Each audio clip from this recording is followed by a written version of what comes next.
యేసే పరిష్కారము అనుదిన Bible television కార్యక్రమం ప్రేక్షకులందరికీ యేసుక్రీస్తు వారి మహిమగల నామమున వందనాలు.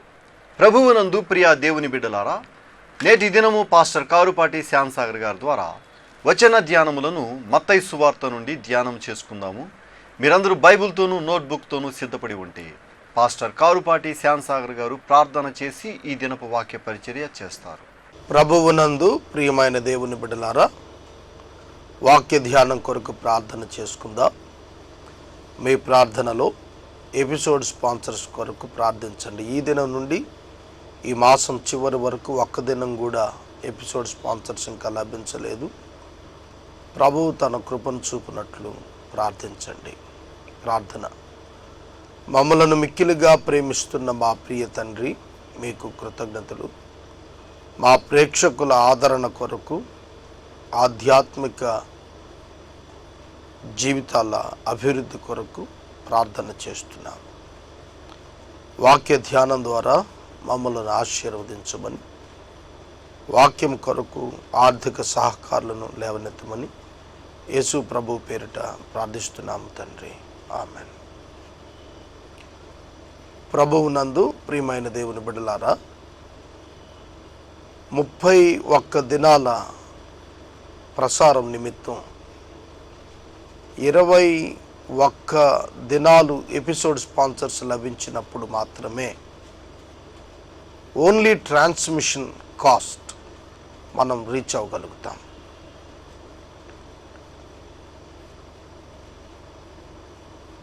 ముప్పై ఎపిసోడ్స్ ప్రసారం చేయడానికి 21 దినాలు ఎపిసోడ్ స్పాన్సర్స్ లభిస్తే ఓన్లీ ట్రాన్స్మిషన్ కాస్ట్ మాత్రమే మనం పే చేయగలుగుతాం.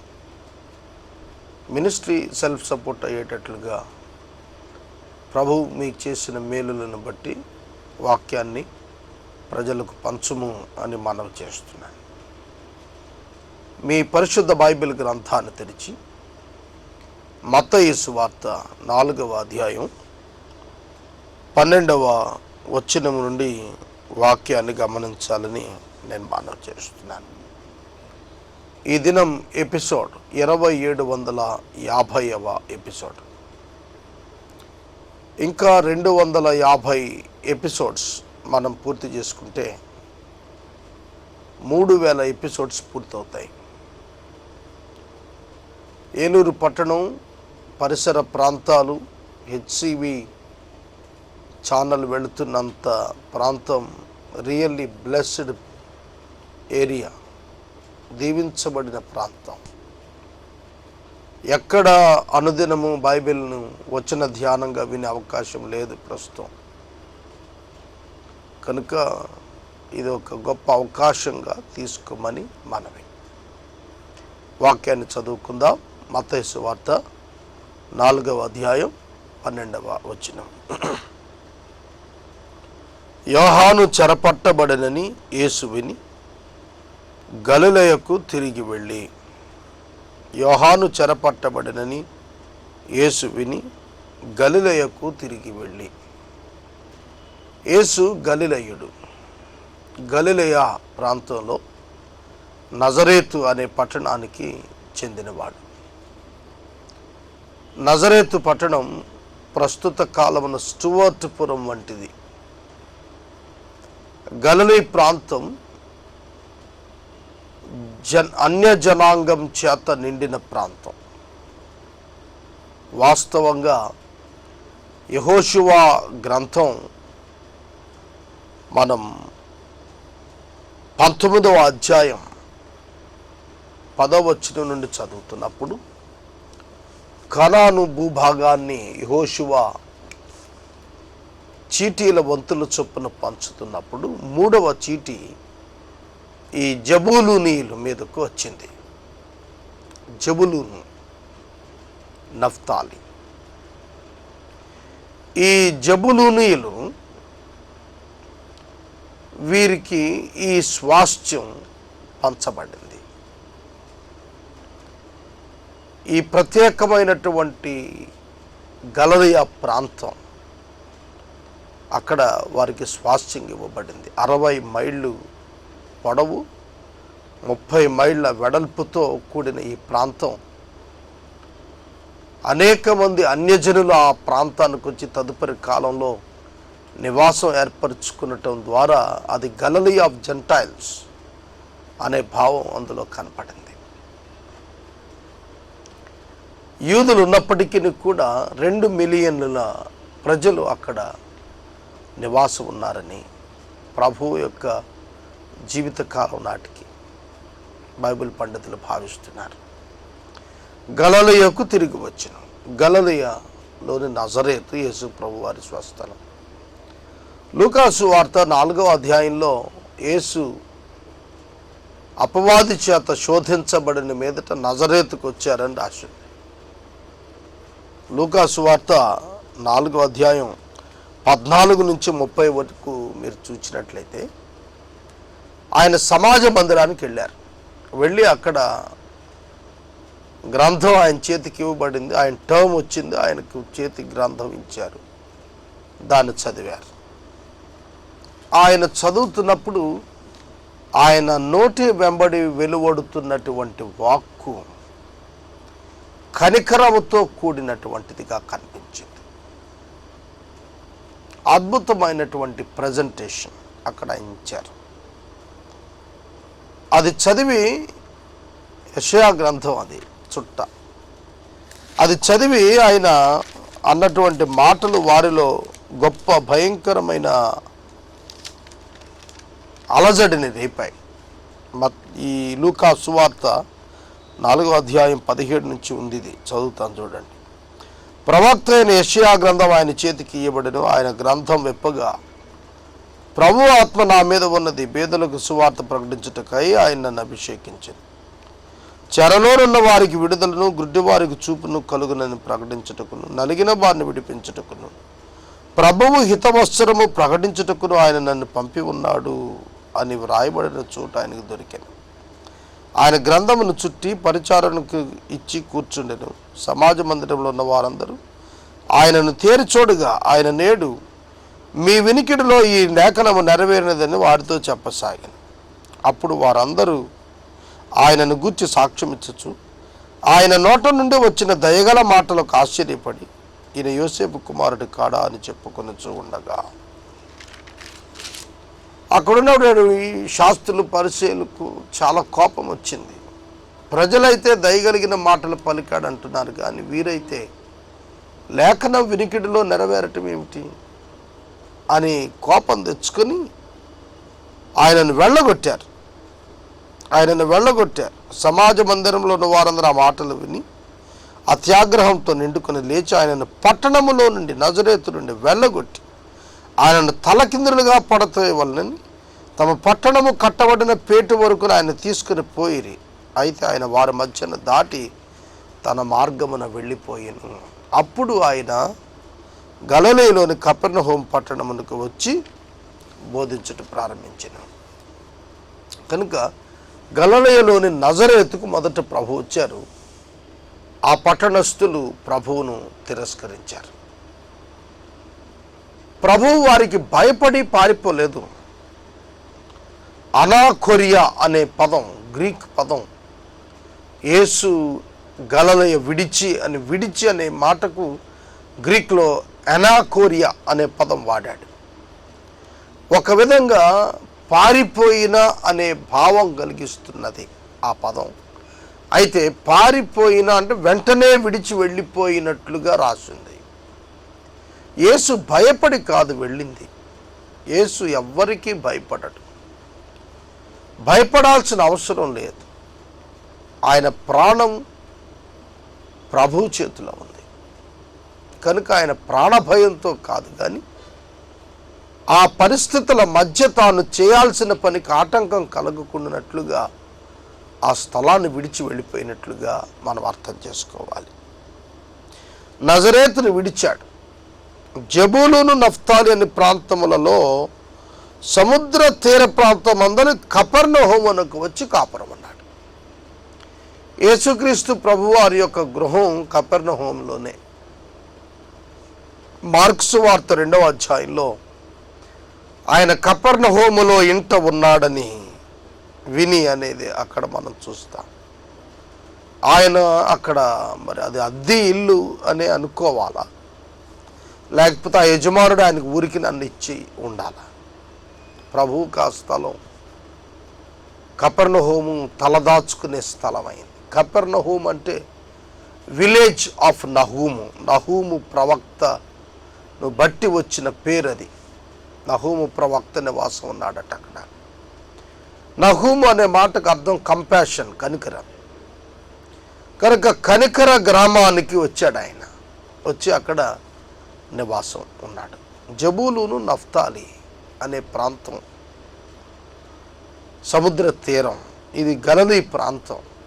నేను చెప్పాను కదా, అన్య జనాంగము చేత నిండిన గలిలీ ప్రాంతం అది. ఇక్కడ ప్రభువారు వచ్చారు. కనుక ఈ ప్రాంతం చీకటిలో ఉందన్నాడు. యెషయా గ్రంథం 9వ అధ్యాయం 2వ వచనం చదువుతాను చూడండి. యెషయా గ్రంథం 9వ అధ్యాయం 2వ వచనం నుండి ఈ మాటలు వ్రాయబడ్డాయి.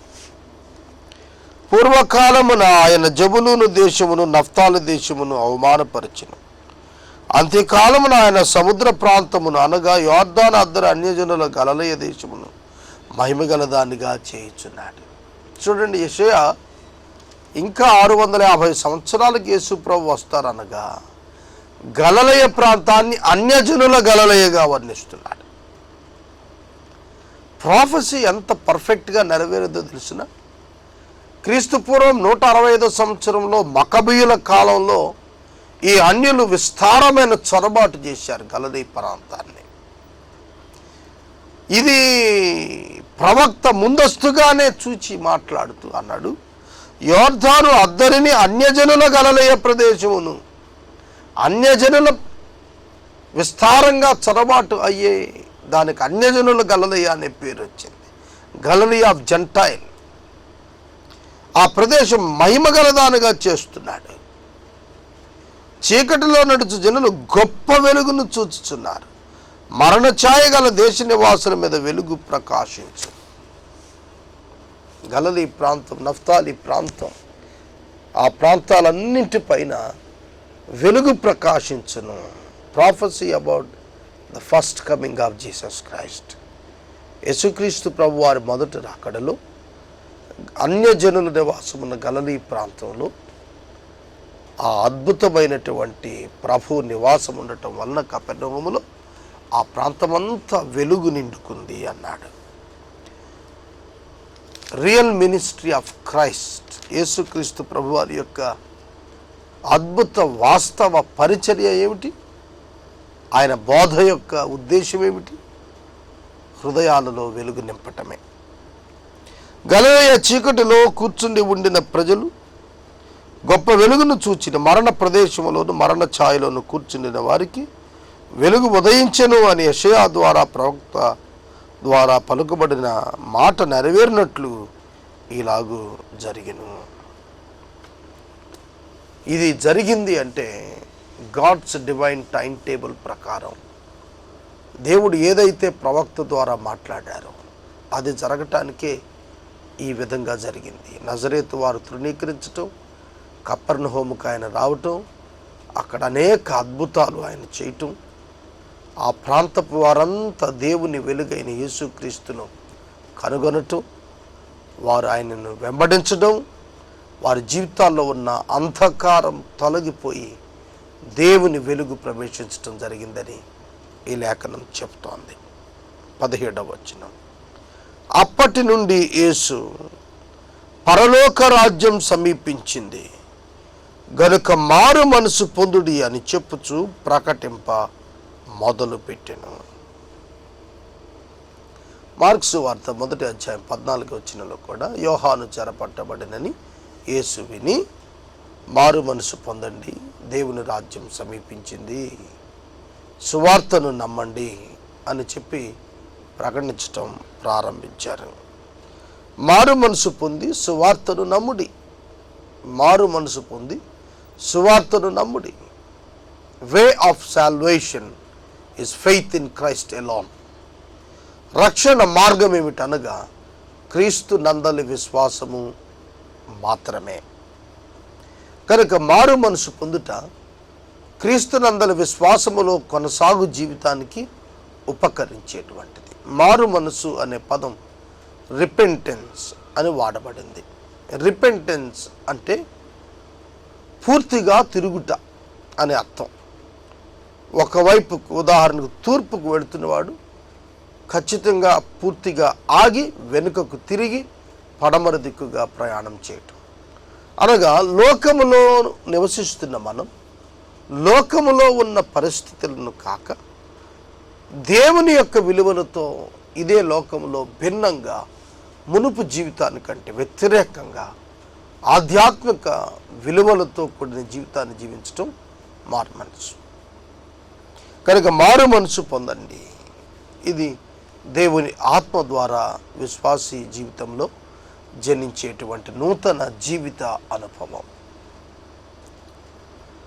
18వ వచనం. యేసు గలిలయ సముద్ర తీరమున నడుచుచూ ఉండగా పేతురు అనబడిన సీమోను, సైమన్ పీటర్, అతని సహోదరుడైన ఆంద్రేయాను ఇద్దరు సహోదరులు సముద్రములో వలలు వేయుట చూచెను. వారు జాలరులు, వారు యూదులు, వారు జాలరులు, వారు గలిలయులు.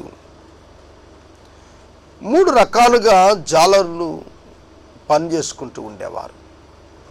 ఈ గలిలయ సముద్రం 8 మైళ్ళ వెడల్పు, 13 మైళ్ళ పొడవు కలిగినటువంటి సముద్రం. It's a lake. ఇది ఒక సరస్సు. గెన్నెసరతు సరస్సు, తిబెరియా సముద్రం అనే పేర్లు కూడా దీనికే ఇవ్వబడ్డాయి. జోసెఫస్ అనేటువంటి చరిత్రకారుడు 240 బోట్స్ ఇందులో ఫిషింగ్ కొరకు, చేపలు పట్టడం కొరకు దివారాత్రులు తిరుగుతుండే అని అభిప్రాయం వ్యక్తం చేశాడు.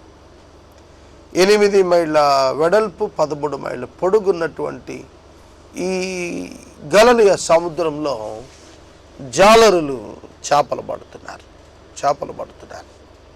వారిలో సీమోను పేతురు, ఆంద్రేయ అను సొంత అన్నదమ్ములు, ఓన్ బ్రదర్స్ ఉన్నారు. ఇంకొక అన్నదమ్ములు ఉన్నారు, యోహాను, యాకోబు. వీరు కూడా అన్నదమ్ములే, ఓన్ బ్రదర్స్. కనుక ఈ ఓన్ బ్రదర్స్ అపోస్టల్స్లో 12 మందిలో మనం చూసినప్పుడు ఈ 4 అన్నదమ్ములుగా కనిపిస్తారు. ఈ ఇద్దరు చొప్పున అన్నదమ్ముల గ్రూప్స్ ఇందులో కనిపిస్తాయి. దిదుమ అనబడిన తోమ, దిదుమ అంటే ట్విన్స్, అంటే కవల పిల్లలు. కవలలలో ఒకడు తోమాస్, భారతదేశానికి వచ్చిన అపోస్తలుడు ఆయనే. కనుక 12 మందిలో ఈ అధ్యాయంలో 4 పిలిచిన పిలుపు మనకు కనిపిస్తుంది. మత్తయి యేసుక్రీస్తు ప్రభువును రాజుగా చూపించాలని ప్రయత్నిస్తూ ఆయన యొక్క ఆధ్యాత్మిక సైన్యాన్ని ఆయన ఏర్పరచుకోవటాన్ని గురించి ఇక్కడ రాస్తున్నాడు. చదువుకుందాం. సముద్ర తీరమున నడుస్తూ ఉన్నారట ప్రభువారు. పేతురు, అతని సోదరుడు ఆంద్రేయ ఇద్దరు కూడా సముద్రంలో వలలు వేయటం చూచారు. వారు జాలరులు. ఆయన వారితో మాట్లాడుతూ, నా వెంబడి రండి, నేను మిమ్మల్ని మనుషులను పట్టు జాలరులుగా చేస్తానని వారితో చెప్పాను. వెంటనే వారు తమ వలలు విడిచిపెట్టి ఆయన్ను వెంబడించారు. ఇది మత్తయి రాస్తున్నప్పుడు ఇన్ఫర్మేషన్ను తాను సంక్షిప్తం చేసి రాశాడు. వాస్తవంగా దీన్ని ఇంకొంచెం డీటెయిల్డ్గా నేను చెప్తాను, ఈ ఇన్సిడెంట్ ఎట్లా జరిగిందో. యోహాను సువార్త 1వ అధ్యాయం మీరు చూసినట్లయితే ఈ ఆంద్రేయ అనేటువంటి వ్యక్తి మొదట బాప్తిస్మం ఇచ్చే యోహాను యొక్క శిష్యుడు. యేసుక్రీస్తు ప్రభువారు బాప్తిస్మం తీసుకున్న తర్వాత, ఇదిగో లోక పాపములను మోసుకుని పోవు దేవుని గొర్రెపిల్ల అని చెప్పి యోహాను తన శిష్యులకు చెప్పాడు. చెప్పినప్పుడు ఆ శిష్యులు ఆయన వెంబడి వెళ్ళి, రబ్బీ, నీవు ఎక్కడ నివాసం ఉంటున్నావు అని అడిగారు. మీరు వచ్చి చూడండి, ఆకాశ పక్షులకు గూళ్ళున్నాయి, నక్కలకు బొరియలు ఉన్నాయి, మనిషి కుమారుడు దాచుకున్నట్టు తల దాచుకున్నట్టు చోటేమి లేదు. ప్రభువు వారికి చెప్పినప్పుడు ఆ తరువాత ఆంధ్రయ్య పేతురుని కలుసుకొని చెప్పాడు, మేము మెస్సియాను చూసాము అని. ఇది వాస్తవంగా యోహాను సువార్తికుడు రాసిన మాట. తదుపరి లూకా సువార్తికుడు 5వ అధ్యాయంలో పేతురు తాను రాత్రంతా చేపలు పడుతున్నాడని, ఆ టీంలో అతని సోదరులు ఉన్నారు అని, యోహాను సహోదరుడు యాకోబు, జబదయి కుమారులు వారు కూడా అదే టైంలో ఆ ఫిషింగ్లోనే ఉన్నారని, చేపలు పట్టే పనిలోనే ఉన్నారని. అయితే పేతురు ఆ రాత్రంతా వలలు ఉపయోగించి చేపలు పట్టిన చేపలు పడలేదని లూకా 5 మొదటి 11, 12 వచనాల వరకు మనకు ఇవే విషయాలు కనిపిస్తాయి. ప్రభు అతన్ని వలలు కడుక్కుంటున్నాడు. ఉదయం లేచి బయటకు వచ్చి ప్రభు అతనితో, అయ్యా నువ్వు దోణి లోపలికి తీసుకుని వెళ్ళి వలలు వేయమన్నప్పుడు అక్కడ పేతురు వలలు వేశాడు.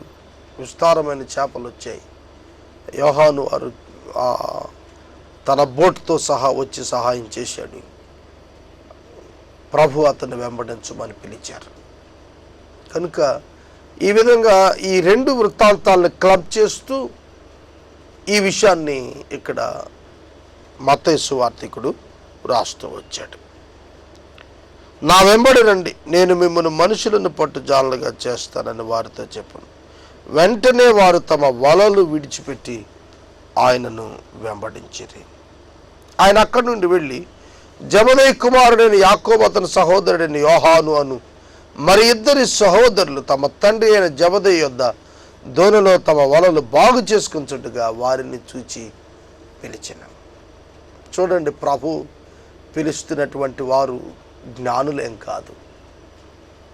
కొంచెం యోహాను యాకోబులు కొంచెం చదువుకున్నారు. వారు పెద్ద ధనవంతులేం కాదు, విద్యాధికులేం కాదు. But they are committed workers. వారు చక్కటి పని చేయటం తీర్మానం కలిగిన వారు, జాలరి వృత్తిలో ఉన్నటువంటి వారు.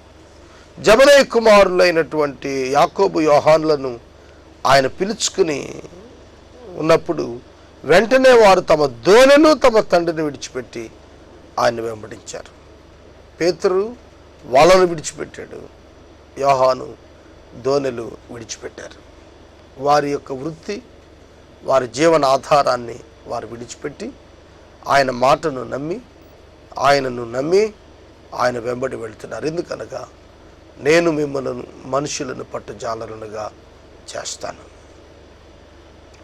డిసైపుల్స్ని పిలుస్తున్నాడు. ఎందుకు పిలుస్తున్నాడు? To make other disciples.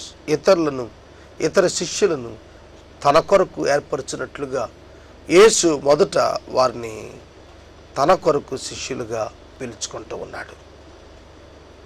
యేసు వారి సమాజ మందిరములో బోధించుచు దేవుని రాజ్యమును గురించిన సువార్తను ప్రకటిస్తూ ప్రజలలోని ప్రతి వ్యాధిని, రోగమును స్వస్థపరచుచు గలిలయ అంతటా సంచరించెను. ఆయన కీర్తి సిరియా దేశమందంతటా వ్యాపించెను.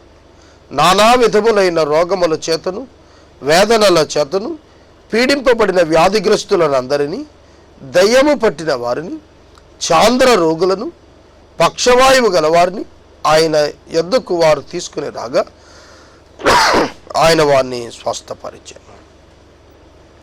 యేసుక్రీస్తు ప్రభు వారి యొక్క పరిచర్య 2-fold missionary. One is preaching and the other one is healing. యేసుక్రీస్తు ప్రభు వారి యొక్క పరిచర్యలో ఆయన గలిలయ ప్రాంతమంతా సువార్త బోధించడం ప్రారంభించారు. ఆ తరువాత ఆయన అనేక మంది వ్యాధిగ్రస్తులను స్వస్థపరచడం ప్రారంభించారు. చాంద్ర రోగులు, పక్షవాయువు కలిగినటువంటి వారు, కుంటివారు, గుడ్డివారు, మూగవారు, దయ్యము పట్టిన వారు, ఈ వ్యాధి ఆ వ్యాధి అని లేదు, అన్ని వ్యాధులు కలిగిన వారిని ఆయన ఎదుగు తేగ ఆయన నోటి మాట చేత, చేతితో ముట్టుట చేత ఆయన స్వస్థపరుస్తున్నారు. ఇది సిరియా దేశం అంతటా కూడా వ్యాపించింది. ఆయన కీర్తి నలుదిక్కులా వెళ్ళిపోయింది. ఆయన చేస్తున్న అద్భుతాలు ఇంతకుముందు ఏ ప్రవక్త ఎన్నడూ చేయనివిగా గుర్తించబడ్డాయి. గలిలయ, దెకపోలి, యెరూషలేము, యూదయ ప్రదేశముల నుండి యోర్దానునకు అవతల ఉన్న ప్రజలను బహుజన సమూహములు ఆయనను వెంబడించెను. దెకపోలి మార్కు సువార్త 5వ అధ్యాయం. గలిలయ ప్రాంతం, యెరూషలేం ప్రాంతం, యూదయ ప్రాంతం మొదలగు ప్రదేశాలన్నీ యోర్దాను అవతల నుంచి బహుజన సమూహాలు ఆయనను వెంబడించారు. ఆయన బోధకు ఆశ్చర్యపడ్డారు, ఆయన అద్భుతాలు అనుభవించారు. వాక్యాన్ని నేను ఇక్కడ నిలుపుదల చేస్తున్నాను. ఈ రాత్రికాలం నిన్ను స్వస్థపరచగలిగిన వాడు, నీ ఆధ్యాత్మిక చీకటిని దివ్యమైన వాక్యపు వెలుగు చేత తొలగించగలిగిన వాడు ప్రభు అయిన యేసుక్రీస్తు. కనుక ఆయనను అంగీకరించండి. మనము ఇంతవరకు పాస్టర్ కారుపాటి శ్యాన్సాగర్ గారి ద్వారా వచన ధ్యానములను మత్తయి సువార్త నుండి ధ్యానం చేసుకున్నాము. ఈ కార్యక్రమం ద్వారా మీరు పొందుకొనుచున్న ఆత్మీయ మేలులు ఒక ఉత్తరం ద్వారా మాకు తెలియచేయండి. మీ ప్రార్థనా మనవులు మాకు తెలియచేస్తే ఏసే పరిష్కారము కార్యాలయంలో ఏర్పాటు చేసిన ప్రత్యేక ప్రార్థనా శిబిరంలో మీ కొరకు ప్రార్థిస్తాము. మీ కుటుంబ పక్షముగా ఒక ఎపిసోడ్ ప్రసారం చేయాలనుకున్నారు మాకు తెలియచేయండి. అలాగే మా ఈ కార్యక్రమానికి ప్రతి నెల 100 రూపాయలు కానీ, 50 రూపాయలు కానీ, 25 రూపాయలు కానీ ఆర్థిక సహకారం అందించాలనుకునేవారు మాకు తెలియచేస్తే మా సిబ్బంది మీ గృహాలను దర్శిస్తారు. ముగింపు ప్రార్థన ఆశీర్వాదాలతో ఈ కార్యక్రమాన్ని ముగించుకుందాం. ప్రభువునందు ప్రియమైన దేవుని బిడ్డలారా, ఈ రాత్రి కాలపు వాక్య భాగం కొరకు ప్రార్థన చేసుకుందాం. దయచేసి తలలో వంచండి, ప్రార్థనలో ఏకీభవించండి. మరింత విస్తారంగా వాక్యమును మనం ప్రసారం చేసుకునే నిమిత్తం వాక్య సహకారులు ముందుకు రండి. మమ్మల్ని మిక్కిలుగా ప్రేమిస్తున్న మా ప్రియ తండ్రి, మీకు వందనాలు. వాక్య విన్న బిడ్డలను దీవించండి. యేసుక్రీస్తు ప్రభు మా కొరకు ఈ లోకానికి వచ్చిన దేవుని వాక్యము అని నమ్మి, దేవుని కుమారుడని నమ్మి, ఆయన నామమునందు విశ్వాసము చేత ఉచితంగా వాగ్దానం చేయబడిన పాపక్షమాపణ అనుభవించి నూతన జీవితం పొందుటకు సహాయం చేయండి.